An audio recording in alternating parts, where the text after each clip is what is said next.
Hello, everyone. Thanks for joining us on the Armed with Reason podcast, brought to you by GVpedia. Today, we are grateful to have Abbey Clements back here on the podcast again. Abbey is the executive director and co-founder of Teachers Unify to end gun violence, and she was an elementary school teacher for 32 years. She and her then second graders are survivors of the Sandy Hook school tragedy. And since that fateful day, Abbey has been a gun violence prevention activist. She is a strategic consultant on gun violence issues for the American Federation of Teachers, otherwise known as AFT. And Abbey has been featured in various publications, events, and documentaries, including the 2024 DNC, Newtown, If I Don't Make It, I Love You, Bullets into Bells, Marie Claire, AFT Voices, American Educator, USA Today, and many others.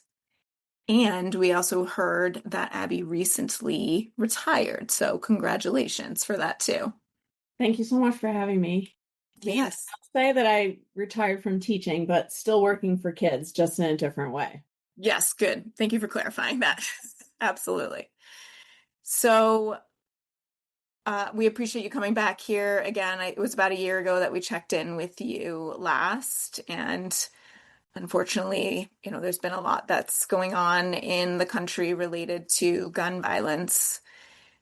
In some ways, it wasn't surprising that to start off the school year, we had a school shooting in Minneapolis, Wisconsin at the Annunciation Catholic School. And that prompted you to publish an op-ed in the Minnesota Reformer. So if you can speak about, in that op-ed, you mentioned that gun violence was a public health crisis. If you want to tell us a little bit more about what you mean by that. Sure, thanks. It's a great question. I mean, if we think back, it seems like a lifetime ago when we had Dr. Vivek Murthy, former U.S. Surgeon General, who clearly defined our situation with gun violence as a public health crisis. The numbers are staggering. Just thinking alone at the sentence, gun violence is the leading cause of death for children and teens in America, should prompt every sector of our society to make a change, to address this in some way. So since that's true, then it affects families. And we know that, going into public places, being out in the world, there's always this impending possibility, this impending fear that something might happen. And so I think, looking at it from a teacher's, once a teacher, always a teacher. And Teachers Unify was founded by 3 public school teachers. We're really looking at this as a systemic problem, at where the folks who work in schools can really be trusted messengers and have a platform to hopefully make some change, even if in the smallest way. Yes, absolutely. And the work that you're doing now, as not in the classroom, but for all the other ways that work needs to be done in order to make this society a safer place for our students and teachers within the classroom. I know that you have recently been promoting the crisis intervention and support team that you have created. It makes me very sad that this is something that needs to exist in the first place, but unfortunately it is our reality. So we would just like to give you an opportunity to share a little bit more about that and what your vision is for that support team. Thank you. So looking back at sort of where I came from into the gun violence prevention space as a teacher, impacted so directly, Newtown got a lot of attention, the attention of the entire world. People were shocked and disgusted and thought that this would really change things. We got more resources than anybody could imagine. a school, a community would get after such a horrific tragedy. We even got a new building. And we did get some excellent clinicians who came in and worked with us long term. We had funds set up for the teachers and for the students. But the best and most helpful support that I received personally, and many of my colleagues received, was through the connections that we made with Columbine survivors, two of whom came to Newtown after the tragedy in a snowstorm and sat with us at a giant table, people who were just coming out of this in a daze, extremely angry. That was me. And kind of told us what to expect. And honestly, I'm getting the chills right now because I was shocked to hear that this was going to be like a life-changing thing. I mean, I knew it was bad, but I couldn't even think far ahead and think, wait, sorry, did you just say that you think about this every single day for for over 15 years at that point?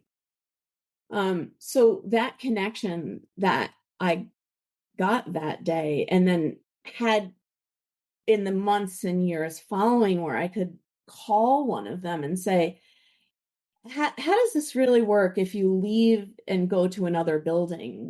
How do the other teachers treat you? Like, I'm walking away from people I know and who've been through it, but how do I move forward? So it was a kind of connection that was invaluable. And so right away, I started thinking that that's what we needed. It was this kind of like a rapid response team, like a task force of sorts that we would, be able to deploy when we were needed into another school shooting community when it would happen. And so I thought that I was the only one who had this idea, but obviously folks from Columbine who had already been doing it and people who have been doing it naturally from Columbine on, maybe even before Columbine, have been thinking that, we really need like a plan, a framework, an organization that could help fund something like this where we could actually go and be helpful because we get it. And so this was always an idea that Teachers Unify had from the beginning. It's only been almost 4 years. It hasn't been around very long, but that we wanted to make sure this was a core part of our organization. And so we've been doing a lot of back work, and over the summer, we gathered a team of 12. We're a founding intervention support team of 12, leadership team of 12. Most of us are school shooting survivors. We're from Columbine, Sparks Middle School, Marjorie Stoneman Douglas, Sandy Hook, and Santa Fe High School. There is a first responder from the Highland Park, Illinois parade shooting who's also a school counselor. And we have an educator who witnessed gun violence as a very young child. And we're under the leadership of a clinician who actually happened to be the best clinician and help that my colleagues and I received came down from the state of Connecticut to Sandy Hook, and we stayed with him for many years. Anyway, he's always been a part of my aftermath, but not necessarily part of the gun violence prevention space. And, over the years, sometimes it just takes somebody to say, after this tragedy, I am done. I am getting more involved. This is ridiculous. And for him, that was the Covenant school shooting in Tennessee. And he just said, I need to be a part of this. And he is the leader of this team. And I'm like incredibly proud and humbled by this team. And I think this is the exact framework that we needed, that over the years, there was just maybe not just a missing part. I mean, you need somebody to organize it. You need funding. You need the capacity when people are teaching all day to do something like this. But to have an expert, Dr. Michael Schultz, who is a family therapist, who is an expert on when tragedy hits affects the system. And that's when you have like so many complex issues. It's not just the teachers, it's the support staff, the secretaries, the administration, the cleaning staff, the lunch ladies. It's epic proportions. And in the news cycle now, we talk about it in 2 minutes. And so you spoke earlier about the tragedy in Minneapolis. Well, just a few days after that, there was a tragedy in Colorado at Evergreen High School. And we've been in touch with the folks there and are laying the groundwork for hopefully some support for the short and long term. And Annunciation, but we don't know anyone there. So if there are connections there, we would be honored to be a part of that and hope that we can help in some way. Yeah, it makes sense that there's not a one size fits all sort of response for everybody based on the roles that they play in the school system. So kudos No, and to it's very complex, and you want to be a part of the infrastructure plan that they have. You just can't kind of railroad yourself in and say this is what needs to happen. You have to do it in an open way. But sometimes what happens, and it happened to us too. I mean, we did have these two incredible humans who came from Columbine. I'm ever grateful to them. But there are people who can be such a support to educators and school staff who go through this, but sometimes there's a barrier, and I think the school district doesn't do it to not allow help to come through, but they want to be in charge, or they want to make sure that it's available to everyone, or they're trying to protect us, right? If they don't know who these people are. But sometimes there's like just this sense, and already we have that with some of the educators at Evergreen who say like, I need to know from people who have gone through this. Yeah, and one of the kind of questions that arises for me here is like, are there like a couple or a few specifics of this like crisis support that are essential and often lacking elsewhere? Because many times, particularly with high profile shootings, there is like a surge of people wanting to do something, wanting to help. And so like, what are the specific like channels that this crisis support helps with that are missing elsewhere? And then is there anything that like regular people can do in those specific times to help with that? What a really great question. Use us as an example. We had all the help swoop in, and we did have some long-term help, that was actually lasted for a very long time. But most people don't get that. Most schools don't get that. And so what we're looking at is a trajectory of help from the very beginning to, long term. You're talking about if it's lifelong, how do you, and I think the way that we're looking at it is like, it's beneficial for administrators and for school leaders to invite us in, because if people get the help that they need, or the support that they need, that's long term and not just right at the aftermath. I think that there's like a further problem that we have in this country about like grief and trauma. We think it's like done. If you read even some headlines that happened like over the last few weeks, it's like they're working on their healing, and I'm like, healing? They barely woke up from this nightmare. So we think about, long term, and also people need different things at different points of the aftermath. So there's evaluation piece, like what do they need? And not just asking them what they need, because that's also a really hard question to answer when you're right there in the thick of things, but thinking about our expertise and knowing or experience, I guess both of those things, we can say, here are some of the things that might happen. Here are some of the things that your surviving kids might say when you go back to school. And here's what was helpful for me. I don't know if it's going to be helpful for you.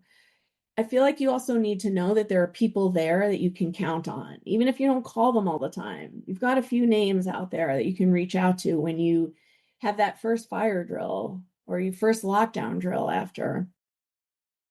So some of the pieces are like, evaluation, like what people need right now. What would the intervention look like, and how would it be working with the support that's already established with the districts? Again, we want to work with them and not against them, and help their helpers so that they know like we can be a support to them. And then I just think it's about there's this phrase that Dr. Mike uses called postvention. Like, because your relationships change. How do you sustain being an educator if that's something that you can do or you have to do? Sometimes people, and they've said this to us too, like, okay, if you don't want to be a teacher anymore, then you can just, if it's not working out for you, you can just do something else. But that's oftentimes what teachers have only ever done. And that phrase, like born to be a teacher, you just have that's just what you've done. So because this happened at work and we can't control this as a country, now we have to start. And how does that work? How do you transfer? How do you go to another? So there's so many levels of this that we get and can help facilitate. Yeah. And another project that we know is kind of going from like helping in the aftermath to preventing these to begin with is I think it's a couple day old Project Lockdown. Can you tell us more about that and just like what all's involved with like the effort to get people to secure firearms, how it might differ from other somewhat similar projects, and just what the incentive there was? Sure. About maybe 8 months to a year ago, an ad agency, folks at this Minneapolis ad agency, so we had to actually delay the launch of Project Lockdown because of the tragedy at Annunciation. They approached us and said, oh, wow, we know that there was an organization like Teachers Unify focused on teachers. We really want to work with you. So we talked for many, many months about how they could help and how to bring the voices of children and the experiences that they have with lockdown drills and the fears that they have when they see these tragedies unfold on their phones over and over again. How do we sort of show that and at the same time elevate the voices of teachers who, according to a 2025 Gallup poll, are the second most trusted voices out there, just under nurses, apparently. And so we are, even though we're very micromanaged now, and I don't know, this is a crazy climate we're in, but according to this poll, that we are still trusted messengers. So we wanted to kind of show a way to bring forth both of these voices, the children's voices and the teachers' voices, and how we're really, teachers number one are taking care of kids. That's to keep them safe, right? That's just ground zero for a teacher. And so, but for some reason, our voices have not really been part of the solutions. Of course, we're teaching all the time, so we're busy, but we really need to be and can be. And so the idea around Project Lockdown, which I just absolutely love the name because it flips this idea of that, like a lockdown can save you, that where there's little to no data that shows that actually these from a calm lockdown to an active shooter drill, like that actually, do they actually save lives? So it flips the concept of a lockdown to actually we need firearm owners to lock down, and not the children and the teachers. And what we're hoping with this campaign and some other pieces that we're going to be working on, in addition to what we have already launched with the website, projectlockdown.org, will be resources to help people, everyday folks, including teachers, to encourage their friends and neighbors to lock up their firearms. I mean, we have that statistic that's also quite jarring, that 2/3 or more of school shooters get their gun from home or from a friend or a family member. So this is preventable, and I think we can change the culture here. We did it with drunk driving, we did it with smoking, although now we're vaping. It's not really good either, but in terms of smoking everywhere, right? And we did it with car seats. And I do think it's possible. And I think teachers can be at the forefront of that change. Yeah, and kind of one of the things that comes up to me through this that's like slightly more than a pet peeve of mine is like you mentioned the lockdown drills and how there's like basically a multi-billion-dollar industry that has sprung up around, in air quotes for those who are just listening, school safety that have no real discernible impact on actual school safety. And all this effort and training that school districts are just funneling to this industry with no evidence, while I don't have the distinct impression that nearly as many funds go to, oh, okay, there has been a tragedy, and not just like a mass shooting at a school, but other school related gun incidents, or if there's been community violence near the school as well, because like kids and teachers aren't just going to be traumatized if an incident happens at the school. It's outside the school as well. And there's like no effort on resources at like helping there. And we do know to a degree that gun violence can be contagious. Like people who witness gun violence are more likely to commit gun violence. And nothing on the preventative side of like actually lock your guns up, because that's a step too far. Whereas further traumatizing students apparently is a norm. And one kind of semi-quick story that I believe I mentioned on the podcast back in 2019, GVpedia hosted a conference in Denver to commemorate the 20th anniversary of Columbine. And on the first day, the fire alarm went off. And to just see the reaction of the students who hadn't been part of like lockdown drills, but hadn't been directly in a school shooting situation, like we had to bring in therapy dogs, and there was an entire process. And over a fire alarm, and that's like direct trauma being caused by these lockdown drills and refusal to do anything outside of it. So semi-rant, but then back on It's course in terms of the resource allocation. well, it's really baffling and very depressing that we are spending all of this money on these gadgets that there's no proof that they even work. And I also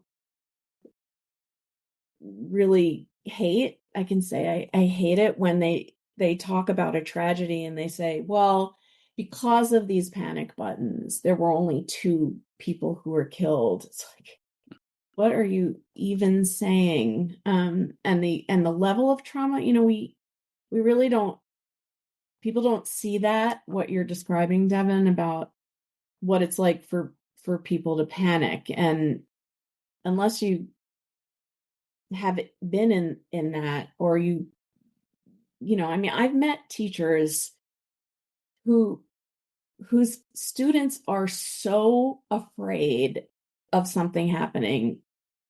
I just have this little tiny quick story. I was presented at a Fred Rogers Institute conference this summer, and I was sitting with teachers, and one of them said that her second grader had to go to therapy because she's afraid all the time from these lockdown drills that are giving her such anxiety. They were in a grocery store and leaving, and the fire alarm, some kind of alarm went off, and she hit the ground.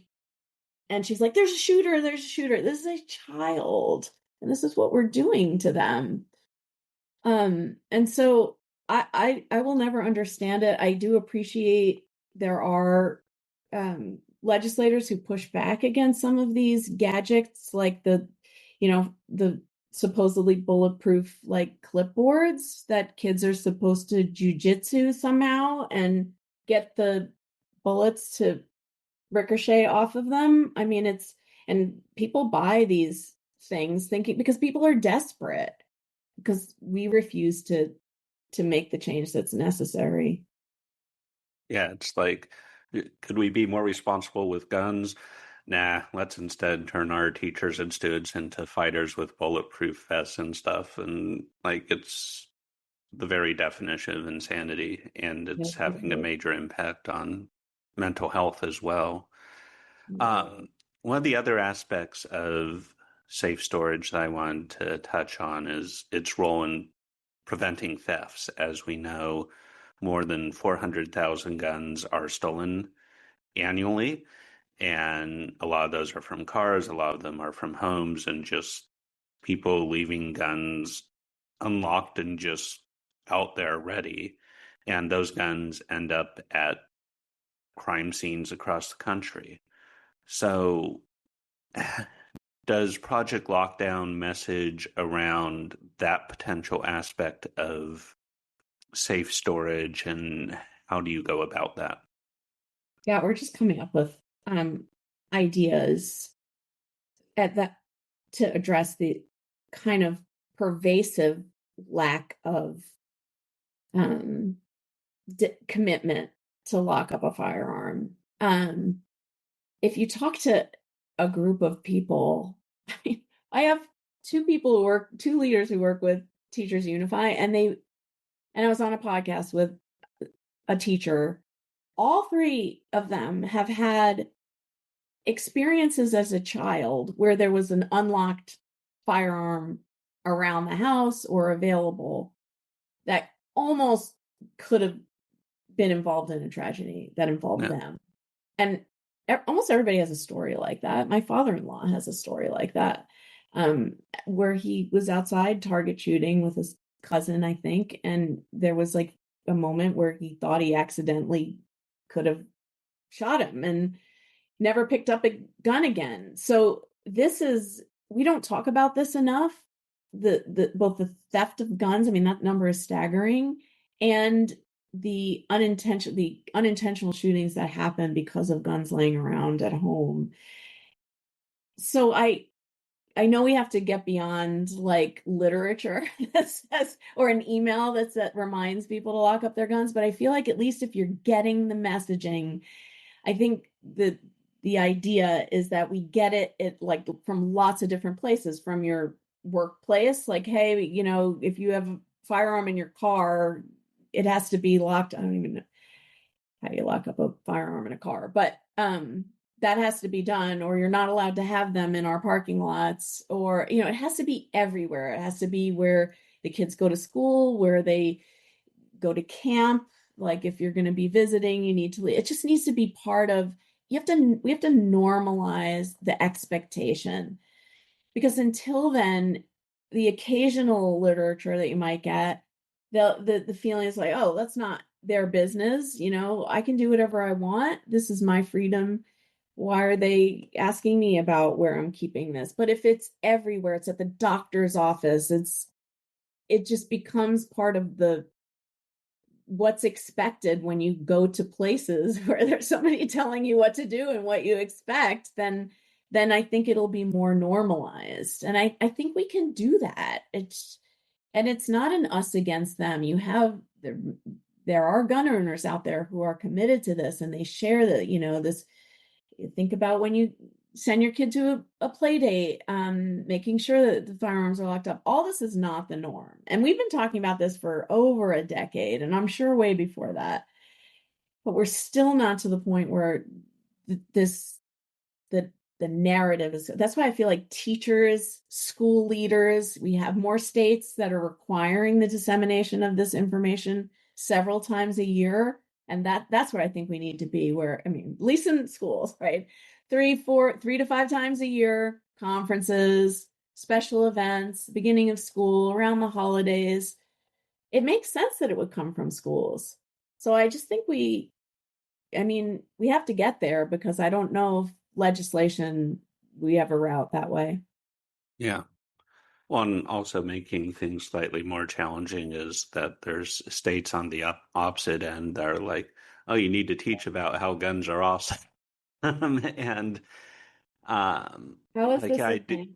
yeah, I do think like teachers, and you mentioned nurses before, and there's like surveys and studies like a decade or so ago. I'm not sure if they've been updated more recently, that talked about how many nurses and doctors were unaware that firearms were a risk for suicide.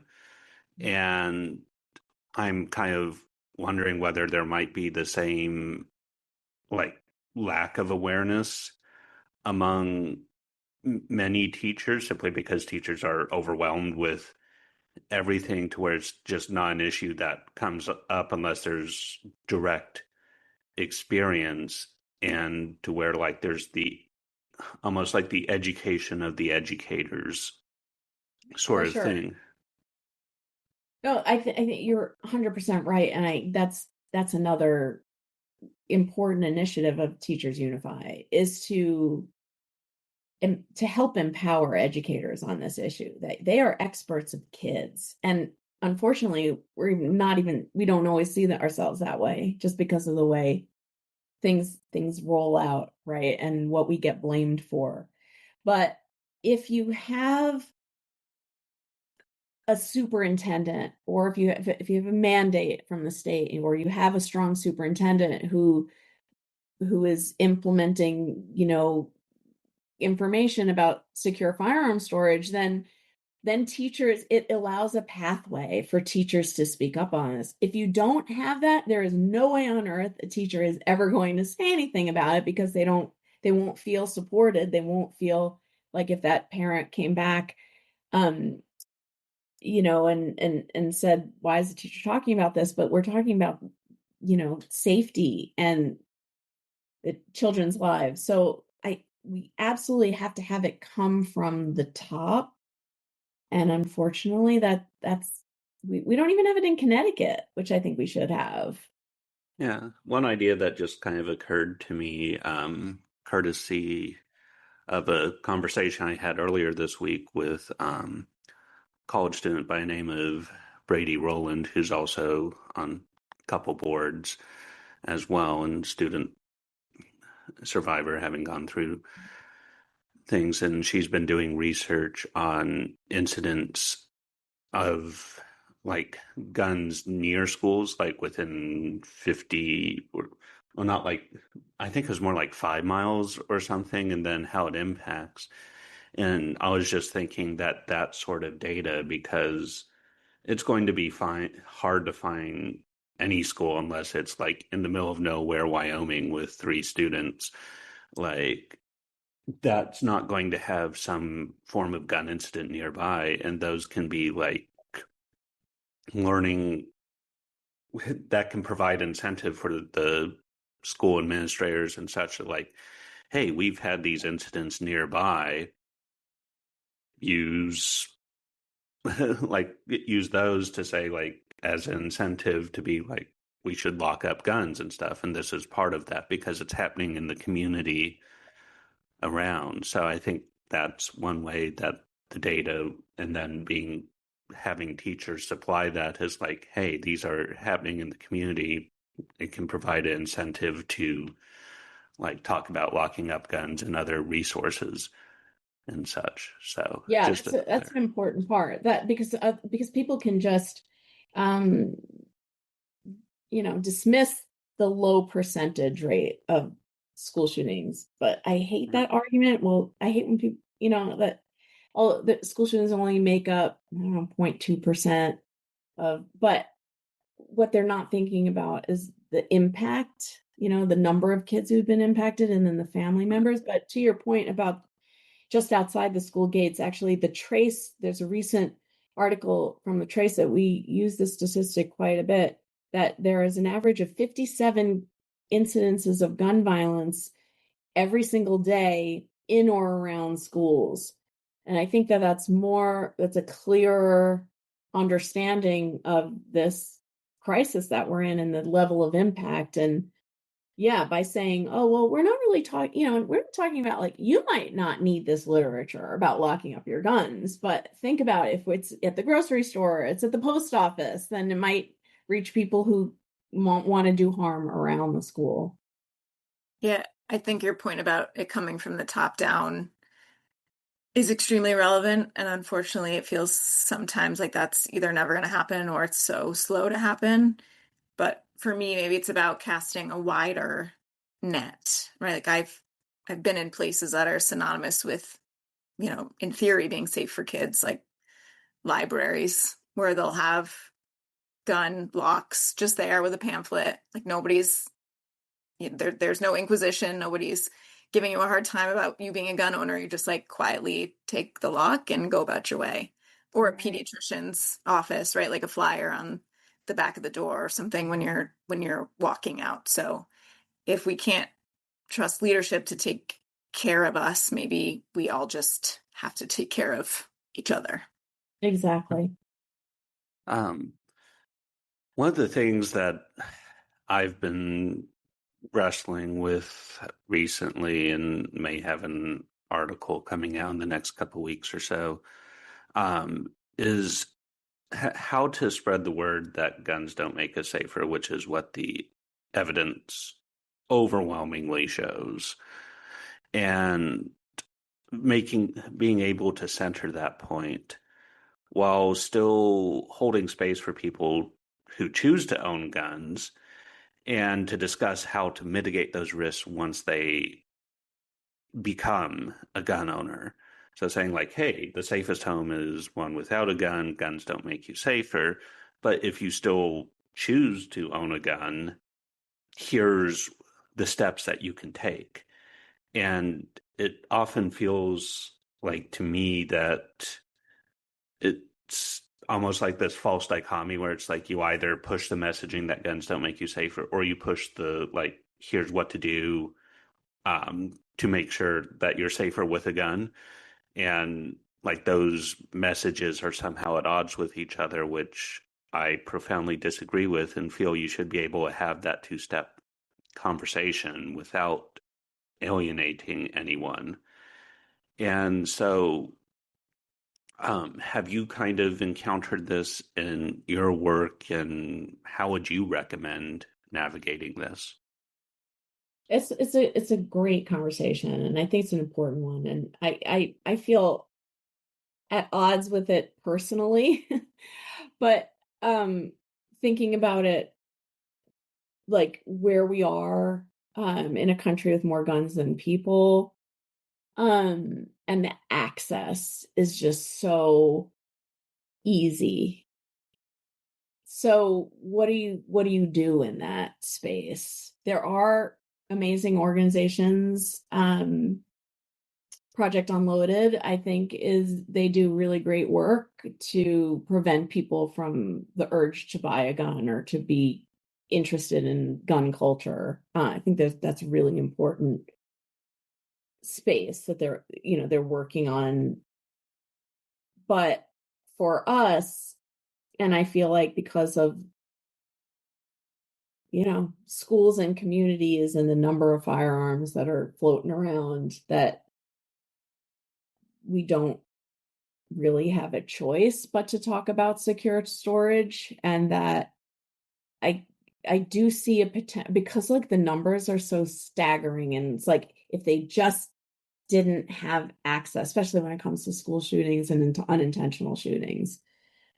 I don't know why I guess I do know why we're so slow on getting changing these numbers, but I do think we can. I don't know why we can't break through the narrative of, and I don't know why the statistics don't ignite the change that we need.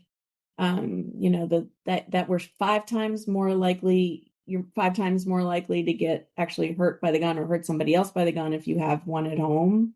If that's still doubles risk of homicide, triples risk of suicide, makes domestic violence 5 times more lethal. And I think there's this like root feeling of, it just shows how effective the gun lobby's fire hose of falsehood has been on this measure to like just equate at a deep fundamental level guns with safety. And like we can feel it even now with all the political turmoil and chaos, and it feels like the Constitution's consistently under threat. And it's like you have mass federal agents disappearing people, and it's stuff that, like, I mean, 3 to 4 years ago we would mock NRA people for talking about how the government was coming for you, and now for a lot of communities the government's coming for you. And there's this incentive to be like, oh, I need a gun to protect from this chaos and such. And it's so deep rooted of like, just, I feel unsafe, I need a gun. And it's just at odds. We know it's not going to help, but it's so deep. And then, like, so I feel like you still have to stick with the guns don't make you safer messaging and having those conversations, and then recognize that some people, well, lots of people already have firearms. Some people will still choose to do so. And then it's like, all right, here's what you need to do in order to increase the safety, and also provide alternatives for safety. Because I think for a lot of people, it's like, what keeps me safe? And it's a list of one, a gun. Like, the mind really doesn't go to other alternatives. And I think having efforts to take a holistic approach to safety outside of guns is going to be crucial as well. And that applies before and then to also stuff like Project Lockdown with keeping guns secure. And so, not entirely certain where I was going with this, but make a really good point about, and I feel like I could see teachers someday being able to say that at an open house. Hey, one thing I just wanted, we know that the statistics show that guns don't keep us safer. But if you have a gun at home, if that's what you choose to do, please lock up your firearm. Thank you so much. See you at conferences. I mean, I can't imagine that today, but I really hope that in the near future, because that just makes sense, right? Yeah. Or it's like, even if there's almost like a disease outbreak or like a fire or like anything else that impacts the communities, like I can easily see teachers being like, hey, we had like fireworks set afire over here. Remember, kids, don't play with fireworks when there's like fire hazard or whatever. And also, there were 3 shootings last week in a 5-mile radius of this school. Make sure your guns are locked up, and remember this, this, and this. Just throwing it in there with everything else, because, or even like, I think pool safety is often one of the more frequent ones, where it's just like, there's a checklist like, hey, remember to get your flu shot, make sure pools are safe. And like, just adding it as part of that checklist to where it's like, you're not calling people out in specific, like, hey, you're the problem. It's like, no, there's steps for safety. This is one of them. Exactly. Abbey, where can our listeners find details about Teachers Unify or about your new project on lockdown? please visit our website at teachersunify.org, and follow us on social media at Teachers Unify. And if we can be of any help with Project Lockdown, it seems like it's a fluid sort of concept that's new, which is fantastic. I'm a big fan of the theory, like don't wait until something's perfect to put it out there in the world, right? Like just do it, and if you have to build the plane while you're flying it, then We'll do it live. right.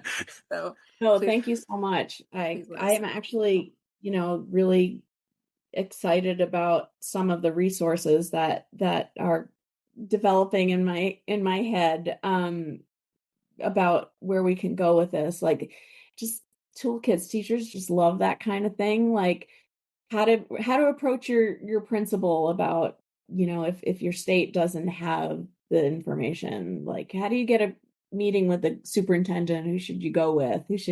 How to approach your union leader? Like, it could be lots of different things like that. And it seems really small, but we have to just keep trying, and we're staying in our lane to do that. Absolutely. And if you add up all the small opportunities, they certainly can equal many life-changing in positive ways opportunities.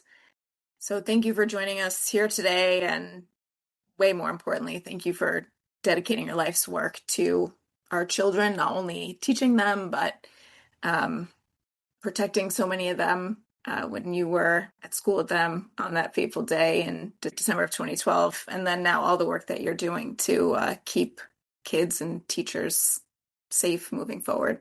It's really powerful and really inspiring. Thank you so much, and thank you for all that you do. Your the information that you put out is so important. I read it, everything that you do.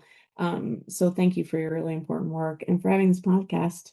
Really important. I also, I've been thinking a lot about history, and making sure that what we do, is everlasting, and Mm, that it's not erased. And so I feel like these forums are so important. Creating a absolutely. time capsule for hopefully saner times. Yes, crossing fingers for sure. Thanks so much for having me. I appreciate it. Thank you.